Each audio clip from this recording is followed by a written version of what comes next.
प्यारे बच्चों, आज हम सभी गणित विषय में घातांक और घातांक के नियमों के बारे में समझेंगे।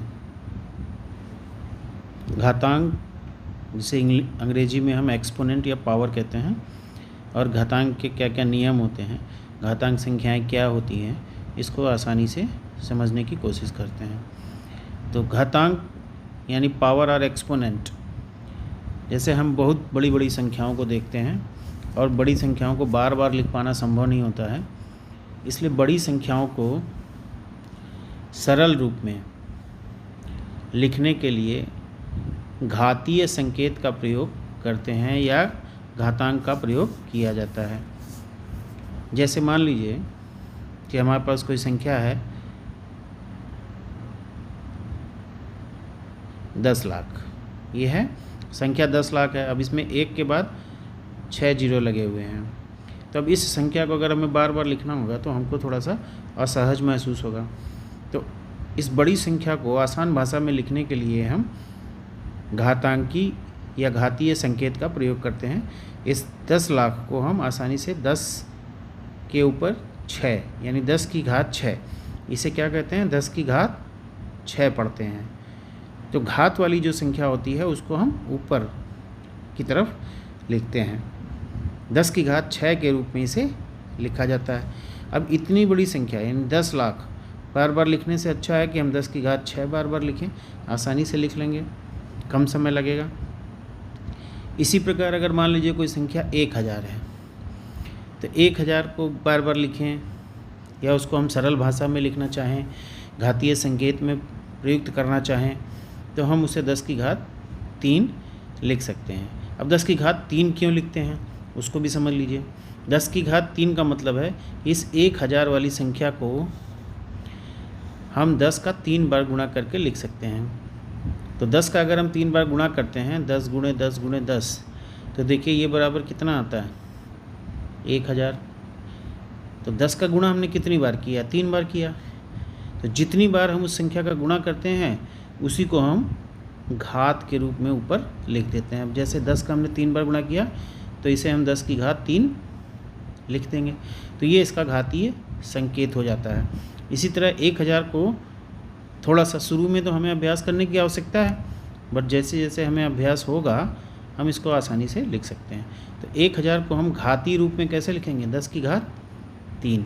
मतलब क्या होता है इसका अर्थ है कि 10 का 3 बार गुणा, और 10 का 3 बार जब हम गुणा करते हैं तो हमको यही संख्या प्राप्त हो जाती है। क्लियर?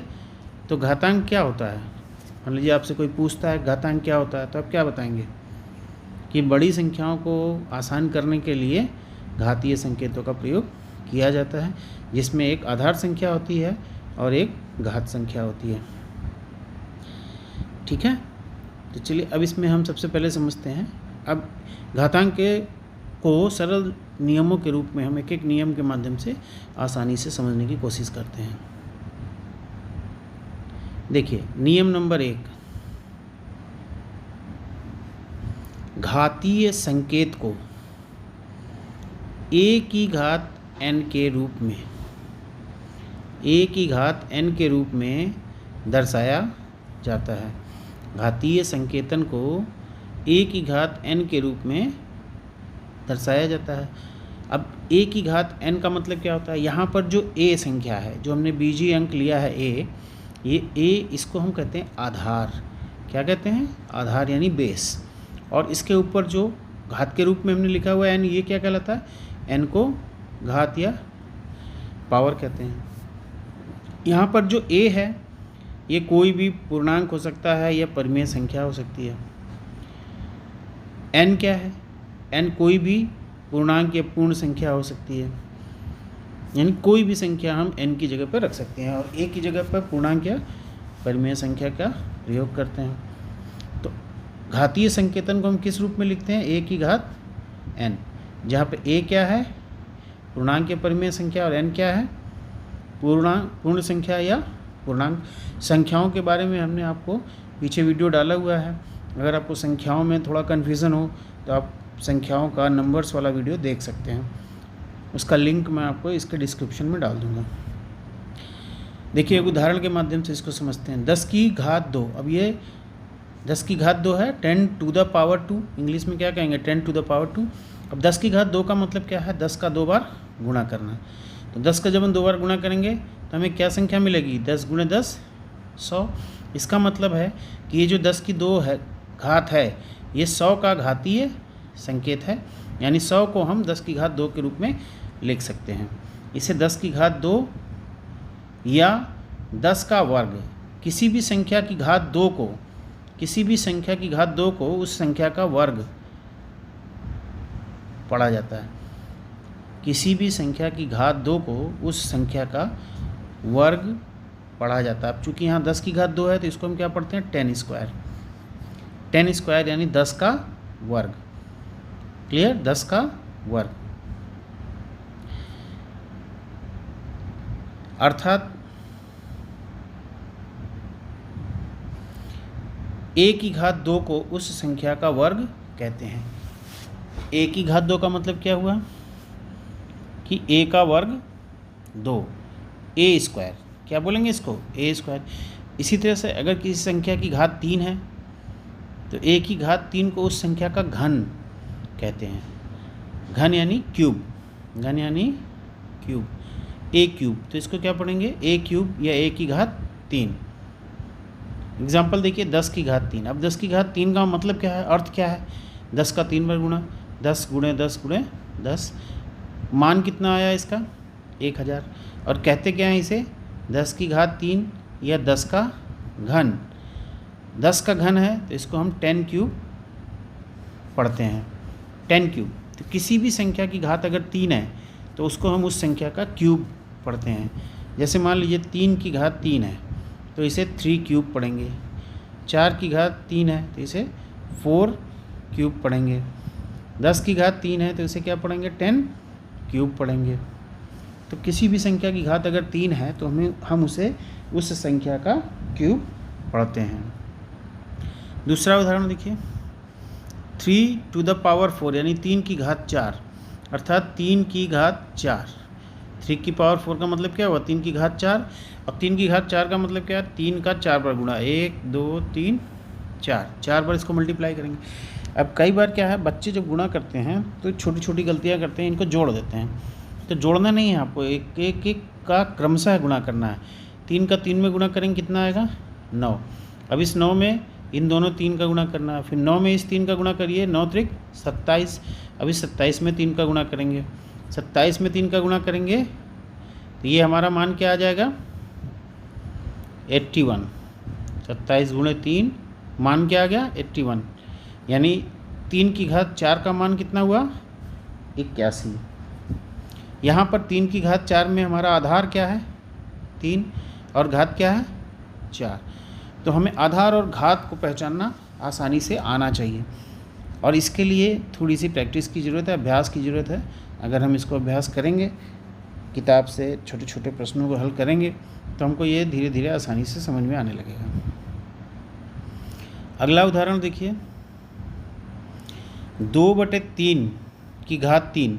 अब 2/3 क्या है, ये एक परिमेय संख्या है, इसकी घात 3, परिमेय संख्या भी कह सकते हैं, भिन्न भी कह सकते हैं। 2/3 की घात 3, इसका मान क्या होगा, यानी इसका मान क्या होगा। मान का मतलब क्या है, इसको हल करना है आपको। इसका आधार क्या है, 2/3, और घात क्या है, 3, और इसका अर्थ क्या हुआ कि 2/3 का 3 बार गुणा करना। तो 2/3 गुणे 2/3 गुणे 2/3। तो पहले 2/3 और 2/3 का गुणा कर लिया, 4/9, 4/9 आ गया। अब इस 4/9 का 2/3 में गुणा कर लिया, 8/27। अर्थात 2/3 की घात 3 परिमेय संख्या 8/27 का संक्षिप्त घातीय रूप है। समझ में आ रही बात आपको। नियम नंबर 2 देखते हैं। नियम नंबर 2 क्या है, यदि आधार कोई ऋणात्मक संख्या है, यदि आधार कोई ऋणात्मक संख्या है और घात सम संख्या है, यदि आधार ऋणात्मक संख्या है और घात सम संख्या है, तो उसका जो मान होगा वो धनात्मक संख्या होती है। इसका मान जो होगा वो धनात्मक संख्या होगा। अब जैसे इस बात को हम कैसे समझेंगे, एक उदाहरण से समझते हैं। जैसे हमने ऋण 3 की घात 4 लिया और इसका मान पूछा क्या होगा। ऋण 3 की घात 4, तो यहाँ पे आधार हमारा क्या हुआ, एक ऋणात्मक संख्या है ऋण 3, और घात क्या है 4। क्योंकि 4 क्या है, ये एक सम संख्या है। सम संख्या होने पर जो इसका मान आएगा वो पॉजिटिव यानी धनात्मक आएगा।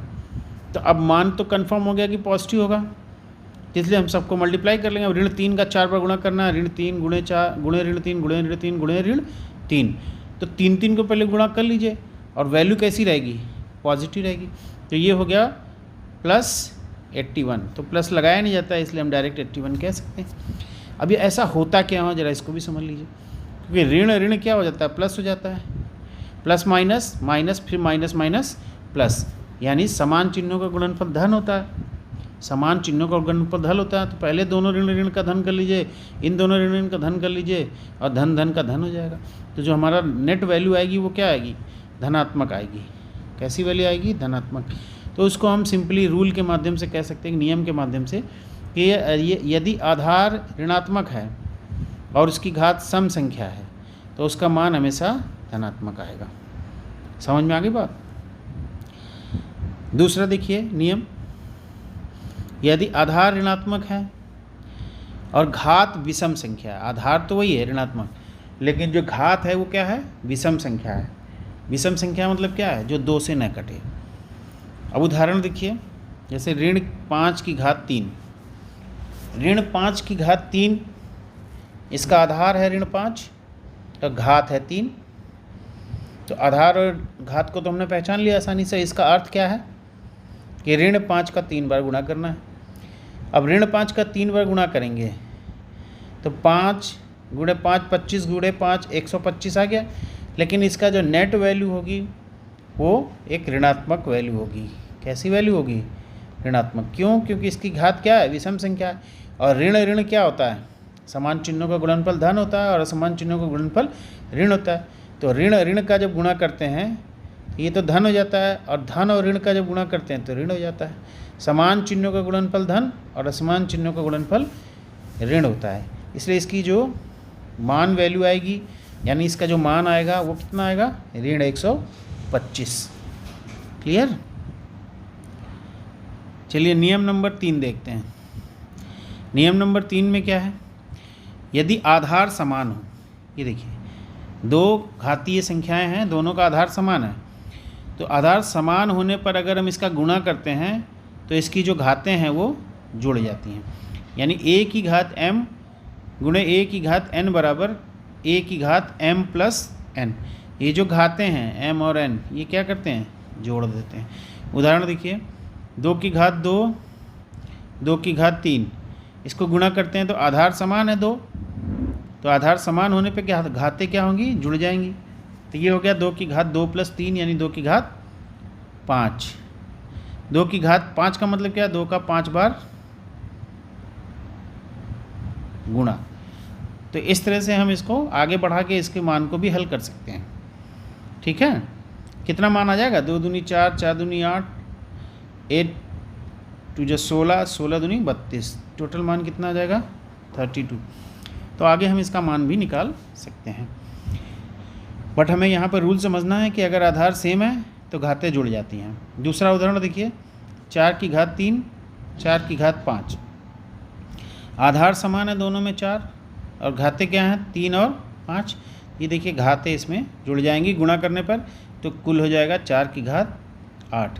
और 4 की घात 8 का मतलब क्या हुआ, 4 का घात के बराबर गुणा, यानी 8 बार गुणा, 4 गुणे 4 गुणे 4 गुणे 4 गुणे 4 गुणे 4 गुणे 4 गुणे 4, 8 बार इसका गुणा करेंगे और इसके मान को हल करेंगे। ठीक है, जब आधार समान हो और उसका भाग देना हो, जब 2 घातीय संख्याएं हों जिनमें आधार समान हो तो उनका भाग देने पर घातें घट जाती हैं। देखिए जैसे एक संख्या a की घात m है, दूसरी a की घात n है, जब इसका हम भाग देते हैं तो भाग में m माइनस n, घात में पहली घात से दूसरी घात को घटा देते हैं। कब घटाते हैं, जब m की वैल्यू n से ज़्यादा हो, यानी पहली घात दूसरी घात से ज़्यादा हो, ऐसे में a की घात m माइनस n। तो आपको मुख्य रूप से इसी को समझना है, क्योंकि इसी पर बेस्ड क्वेश्चन छोटे छोटे आते हैं। बाकी और भी रूल्स हैं, उनको भी समझेंगे, लेकिन इसको मुख्य रूप से समझ लेना है कि अगर दो घातीय संख्याओं का भाग देते हैं तो घातें घट जाती हैं। अब जरा यहाँ देखिए दूसरा केस, अगर m की वैल्यू n से कम है, m की वैल्यू n से कम है, तो हमेशा हम ज़्यादा वाले में से कम को घटाएंगे। तो क्या करेंगे यहाँ पर 8 की पावर m अपान a की घात n, इसका जब भाग देंगे तो ये हो जाएगा 1 अपान a की घात n माइनस m। समझ रहे हैं ना, n बड़ा है तो n माइनस m, और ये नीचे आ जाएगा। अगर मान लीजिए m और n दोनों घातों की वैल्यू समान है, घात की वैल्यू अगर समान है तो समान में से समान संख्या को घटाएंगे तो 0 आएगा, और किसी भी संख्या का घात 0 ये हमेशा क्या होता है, 1 होता है। याद रखिए, किसी संख्या की घात 0 का मान सदैव 1 होता है। कोई भी संख्या हो, उसका घात अगर 0 है तो 1 होगा, और किसी भी संख्या की घात अगर 1 है तो उसका मान भी हमेशा वही रहता है। जैसे a की घात 1 बराबर क्या रहेगा, a ही रहेगा। 5 की घात 1 बराबर क्या रहेगा, 5 ही रहेगा। 10 की घात 1 बराबर कितना होगा, 10 ही रहेगा। समझ में आ गई बात।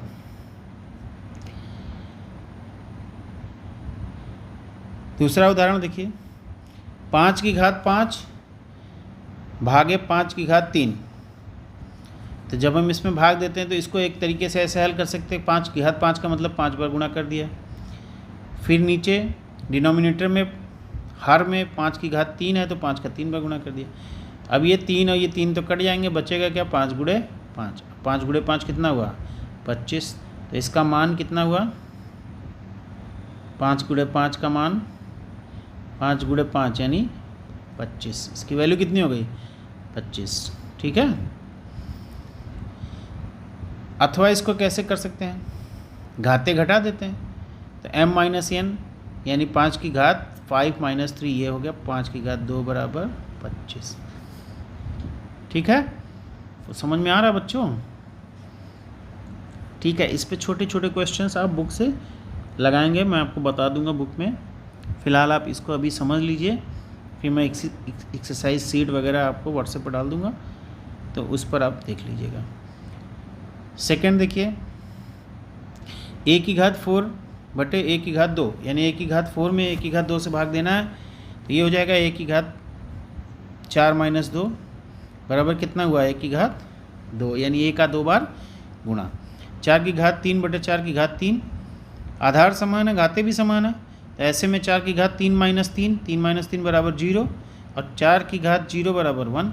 किसी भी संख्या की घात 0 है तो वो क्या होता है, 1। ठीक है। नियम नंबर 4 देखिए, नेक्स्ट रूल 4, अगर किसी संख्या की घात m है और उसकी भी घात n है तो घातों का गुणा हो जाता है। जैसे a की घात m घात n, तो a की घात m गुणे n। एग्जाम्पल देखिए, जैसे 5 की घात 3 की घात 4, 5 की घात 3 की घात 4 यानी 5 का 3 बार, फिर उसके बाद 4 बार, तो 3 गुणे 4 कर देते हैं, यानी घातों का गुणा कर देते हैं। 3 गुणे 4, 3 गुणे 4 मतलब कितना हो गया, 12, यानी 5 की घात 12। 5 की घात 12 का मतलब क्या हुआ, 5 का 12 बार गुणा, 5 का 12 बार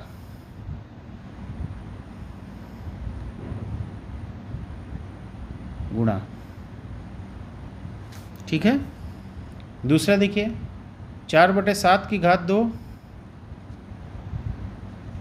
की घात 3, तो 4 बटे 7 की घात 2 गुणे 3 हो जाता है, 2 गुणे 3 यानी 6। 4 बटे 7 की घात 6, इसका मतलब क्या हुआ कि 4 बटे 7 का 6 बार गुणा।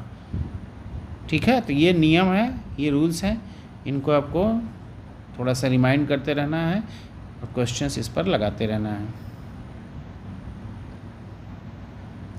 नेक्स्ट देखिए, नियम 5। नियम 5, अगर आधार अलग हैं, आधार अलग हैं और घातें समान हैं, तो ऐसी संख्याओं का गुणा करने पर, आधार अलग, देखिए आधार यहाँ पे a और b है, और घाते लेकिन क्या हैं, सेम है। तो जब ऐसी संख्याओं का हम गुणा करते हैं तो आधार को गुणा कर लेते हैं और घात वही रहती है, आधार का गुणा हो जाता है। जैसे a की घात m गुणे b की घात m, तो ये क्या हो गया, a गुणे b की घात m। उदाहरण देखिए, 2 की घात 3, 3 की घात 3, इसका जब हम गुणा करेंगे तो आधार का गुणा कर लेंगे, घात वही रहेगी। 2 गुणे 3 की घात 3, 2 गुणे 3 की घात 3 यानी 6 की घात 3, 6 की घात 3 यानी 6 का 3 बार गुणा, कितना आया, 216। तो इसका मान कितना हो गया, 216 हो गया। दूसरा उदाहरण देखिए, 5/7 की घात 2 गुणे 3/4 की घात 2। तो यहाँ पर देखिए आधार अलग है लेकिन घातें सेम है। तो घातें सेम हैं तो घात को तो सेम रखेंगे लेकिन आधार का गुणा कर लेंगे। 5/7 गुणे 3/4 की घात 2, ये आपका आ गया 15/28 की घात 2। ठीक है। अगला देखिए, आधार अलग और घातें समान वाली संख्याओं का भाग कैसे देते हैं। आधार अलग है और घातें समान है तो ऐसी संख्याओं का भाग, जैसे a की घात m में b की घात m से भाग देना है। a की घात m भागा b की घात m, a की घात m भागे b की घात m, तो ये हो जाएगा a बटे b की घात m। इसको कैसे लिखेंगे, a बटे b की घात m। जैसे 8 की घात 5 में 9 की घात 5 से भाग देना है, तो 8 की घात 5 और 9 की घात 5, आधार तो सेम है, आधार अलग अलग है लेकिन घातें क्या है, सेम है। तो आधार रखेंगे दोनों का, 8/9, घात क्या हो जाएगा, 5। मतलब क्या हुआ, 8/9 का 5 बार गुणा करेंगे। ठीक है। दूसरा उदाहरण देखिए, 3/4 की घात 2 में भाग देना है 3/8 की घात 2 से। तो 3/4 की घात 2 ऊपर हो गया, 3/8 की घात 2 हर में हो गया। अब 3/4 और घातें तो सेम है, तो जो आधार इसका है 3/8 वाला नीचे, इसको जब ऊपर ले जाएंगे तो ये उल्टा हो जाता है, रिवर्स हो जाता है, ये हो जाएगा 8/3। तो ये हो जाएगा 3/4 गुणे 8/3 की घात 2। अब इसका गुणा कर लेंगे, अब फिर इसका 2 बार गुणा करके इसके मान को निकाल लेंगे। नियम नंबर 6 देखिए, नियम नंबर 6, यदि घातांक ऋणात्मक है, यदि किसी संख्या का घातांक ऋणात्मक है तो उसको हम 1 बटे उस संख्या का घात लिखते हैं। जैसे a की घात ऋण m है तो इसे हम क्या लिख सकते हैं, 1 बटे a की घात m, 1 बटे a की घात m। क्लियर। 10 की घात ऋण 1, 10 की घात ऋण 1, इसका मतलब हो गया, इसको हम कैसे लिख सकते हैं, 1/10। तो जब हम बटे में लिखेंगे तो ऋणात्मक चिन्ह खत्म हो जाता है। 3 की घात ऋण 2, इसे लिख सकते हैं 1/3 की घात 2, और 3 की घात 2 को 3 गुणे 3, 3 गुणे 3 यानी 9, 1/9, इसका हल हो जाएगा। 10 की घात ऋण 3, तो ऋण 3 को जब नीचे ले जाएंगे तो ये धनात्मक हो जाएगा, 1/10 की घात 3, 10 की घात 3 यानी 10 का 3 बार गुणा, 10 का 3 बार गुणा यानी 1000, 1/1000, और जब इसे ऊपर ले जाएंगे तो फिर ये ऋण 3 हो जाएगा, 10 की घात ऋण 3। क्लियर। चलिए नेक्स्ट है नियम 7, 7वां नियम देखते हैं क्या है। 7वां नियम, गुणात्मक प्रतिलोम या व्युत्क्रम क्या होता है। तो गुणात्मक प्रतिलोम या व्युत्क्रम का मतलब उल्टा, व्युत्क्रम का मतलब क्या होता है, उल्टा, रिवर्स। ऐसी संख्याएं जिनका गुणनफल 1 के बराबर होता है एक दूसरे का गुणात्मक प्रतिलोम अथवा व्युत्क्रम कहलाती हैं। जैसे किसी संख्या का, कोई संख्या लें और उस संख्या का रेसिप्रोकल व्युत्क्रम संख्या ले लें और उन दोनों संख्याओं का गुणा करेंगे तो मान हमेशा 1 आएगा। उदाहरण देखिए, जैसे 7 है, 7 का उल्टा क्या हो जाएगा, 1/7। 7 का व्युत्क्रम क्या हुआ, 1/7। अब 7 और 1/7 का गुणा कर दें तो 7 7 कट जाएगा, कितना आएगा, 1। इसी तरह से 1/4, 5 का उल्टा क्या हो जाएगा व्युत्क्रम, 5, और 1/5 और 5 में गुणा कर दें तो कितना आएगा, 1, 5 5 कट जाएगा। तो बात समझ में आ गई। ऐसी संख्याएं जिनका गुणनफल हमेशा 1 होता है एक दूसरे के गुणात्मक प्रतिलोम या व्युत्क्रम कहलाती हैं।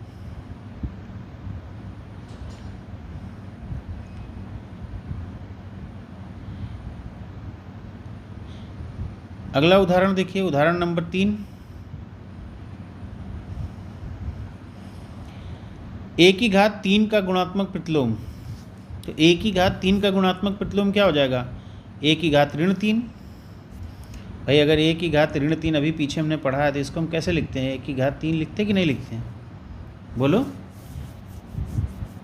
a की घात ऋण 3 को 1/a की घात 3 लिखते हैं, तो इसका उल्टा गुणात्मक प्रतिलोम कितना हुआ a की घात 3 का, a की घात ऋण 3, अर्थात a की घात 3, a की घात 3 का गुणात्मक प्रतिलोम a की घात ऋण 3 है, अर्थात a की घात 3 इन दोनों का अगर गुणा कर दें तो a की घात 3 गुणे a की घात ऋण 3, तो गुणा करेंगे तो घातें जुड़ जाएंगी। देखिए 3 धन ऋण 3 कितना आ गया, ये कट गया 0, a की घात 0, a की घात 0 मतलब 1, कितना आएगा 1, अर्थात a की घात n और a की घात ऋण n यानी इसके गुणात्मक प्रतिलोम का जब गुणा करेंगे तो वो वैल्यू हमेशा क्या आती है, 1 आती है। a/b का गुणात्मक प्रतिलोम क्या होगा, b/a, गुणात्मक प्रतिलोम का मतलब क्या हुआ, उल्टा, अर्थात a/b गुणे b/a ये बराबर कितना आएगा 1, क्योंकि b कट जाएगा a कट जाएगा, तो मान कितना आएगा 1। यानी किसी संख्या के गुणात्मक प्रतिलोम से अगर हम उसका गुणा करते हैं तो उसका मान हमेशा 1 आता है। गुणात्मक प्रतिलोम होता क्या है, रिवर्स, व्युत्क्रम, उल्टा। नियम नंबर 8 देखिए, अद्वितीय घातीय संकेतन क्या होता है। अद्वितीय घातीय संकेतन, जिस संख्या को घात रूप में केवल एक ही प्रकार से, यानी जब किसी संख्या को उसकी घात के रूप में एक ही तरीके से दिखाया जाए, अर्थात घात 1 के रूप में व्यक्त किया जाता है, उसे अद्वितीय घातीय संकेतन कहते हैं। यानी उसकी और घातीय रूप नहीं बन सकते हैं। जैसे उदाहरण देखिए a को हम a की घात 1 दिखा सकते हैं। 5/12 कोई संख्या है तो इसमें 5/12 का हम एक ही घातीय संकेतन लिख सकते हैं, 5/12 की घात 1। 6 की घात 1, 6 का घातीय संकेतन क्या लिख सकते हैं, 6 की घात 1। तो जब किसी संख्या का घात 1 के रूप में लिखा जाता है तो वो उसका अद्वितीय घातीय संकेतन कहलाता है। सभी अभाज्य संख्याओं का घातीय संकेतन अद्वितीय होता है। सभी अभाज्य संख्याओं का घातीय संकेतन अद्वितीय होता है, ठीक है।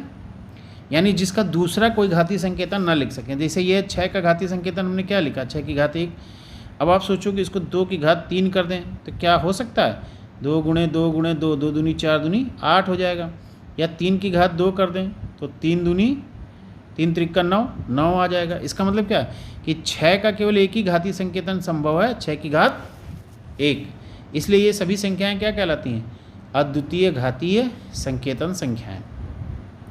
और सभी अभाज्य संख्याओं का घातीय संकेतन अद्वितीय होता है, जबकि भाज्य संख्याओं में हो भी सकता है और नहीं भी हो सकता है। यदि किसी संख्या को अलग अलग आधारों पर घात रूप में लिखा जा सके, किसी संख्या को अगर हम एक से अधिक आधार या घातीय संकेतन में लिख सकते हैं तो उसका घातीय संकेतन अद्वितीय नहीं होता है। तो हमेशा ध्यान रखिए, अद्वितीय घातीय संकेतन क्या है, जिसको केवल एक ही घातीय रूप में लिखा सकता है, संख्या की घात 1। एक उदाहरण जरा इसका भी समझ लीजिए। जैसे 719 एक संख्या है, 719 को हम 3 की घात 6 लिख सकते हैं। 3 का 6 बार गुणा करेंगे यही संख्या आ जाएगी। इसमें आधार क्या है 3, घात क्या है 6। 719 को हम 9 की घात 3 लिख सकते हैं, आधार क्या है 9, घात क्या है 3। यानी संख्या एक ही है और इसको हम 3 अलग अलग घातीय संकेतों में लिख सकते हैं। 719 को 27 की घात 2।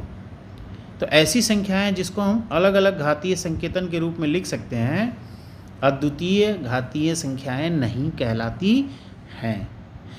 तो बच्चों, घातांक के बारे में थोड़ा बहुत आपको समझ में आया होगा, ठीक है। अब इस पे थोड़ा सा हम लोग प्रैक्टिस करेंगे। प्रैक्टिस के लिए हम अलग आपको वीडियो भी डाल देंगे और समझा भी देंगे, और स्कूल खुलेंगे तो उसको डिस्कस भी कर लिया जाएगा। फ़िलहाल आज के लिए इतना ही, ठीक है। Have a good day, thank you. यदि ये वीडियो आपको पसंद आया हो तो इसे लाइक शेयर सब्सक्राइब करना मत भूलिएगा। धन्यवाद।